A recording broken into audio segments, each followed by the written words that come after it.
Inaprubahan na ng NEDA Board ang ilang pang proyektong pang-infrastruktura. Yan ang ulat ni Kenneth Pasyente. Mas pinaigting pa ng pamahalaan ang iba't ibang infrastructure project para sa pagpapalakas ng ekonomiya ng bansa. Sa ika-19 na pulong ng NEDA Board na pinangunahan ni Pangulong Ferdinand R. Marcos Jr., inaprubahan nito ang ilang pagbabago sa Phase 1 ng Laguna Lakeshore Road Network Project. Kabilang narito ang pagbuo ng connecting roads at interchanges kung saan sakop ang Barangay Tunasan sa Muntinlupa City, San Pedro sa Biñan at Cabuyao sa Laguna.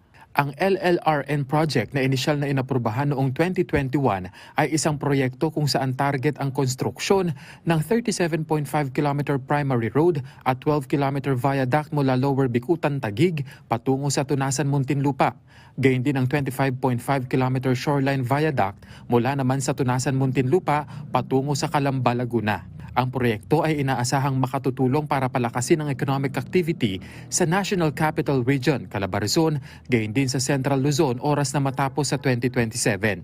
Dagdag pa ni NEDA Board Vice Chairperson at NEDA Secretary Arsenio Balisacan, makatutulong din ito para ibsan ang hamon sa trapiko para sa mas ligtas, convenient at mas mabilis na biyahe, partikular sa Laguna at karatig na lugar. Sumasailalim naman na sa feasibility study ngayon ang Phase 2 ng proyekto na inaasahang matatapos sa Disyembre. Pinayagan na rin ng NEDA Board ang ilang kondisyon para sa Bohol Panglao International Airport Project na nagkakahalaga ng 4.5 billion pesos.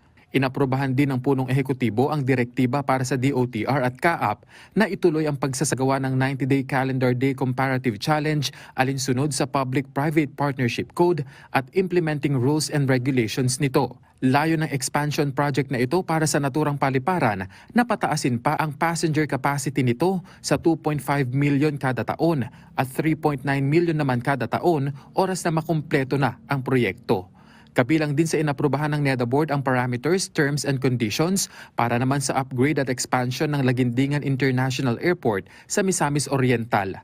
Giit ng NEDA Board, patunay ang pagpapabuti ng naturang mga paliparan sa pagtulak ng pamahalaan sa mas malakas na connectivity sa bansa na inaasahang magre-resulta sa mas malakas na turismo pati na sa pagbuo ng mas maraming trabaho. Kenneth Pasyente para sa Pambansang TV sa Bagong Pilipinas.